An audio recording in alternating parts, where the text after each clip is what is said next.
I'm Faith, and today I'm going to show you how to make my kids' favorite breakfast, which is blueberry oatmeal. Now let's get started.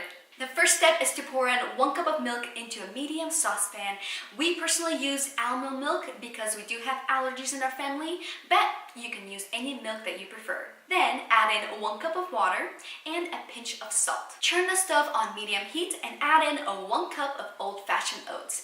Give the oatmeal a quick stir and make sure to stay by the stove while it's cooking because you will need to stir the oatmeal occasionally until it thickens. It might take anywhere from 5 to 8 minutes. When your oatmeal thickens, turn down the heat to low and add in 1 tablespoon of sugar or 1 tablespoon of honey, whichever sweetener you prefer. Afterwards, add in 1 cup of frozen berries. We personally like to use ½ cup of frozen blueberries and ½ cup of frozen raspberries, but if you prefer to use 1 cup of frozen blueberries, then go right ahead. Give the blueberry oatmeal a quick stir and let the oatmeal cook for about 2 to 3 minutes. When your berries have warmed up, turn off the stove and grab your ladle to scoop out this blueberry deliciousness and enjoy your breakfast.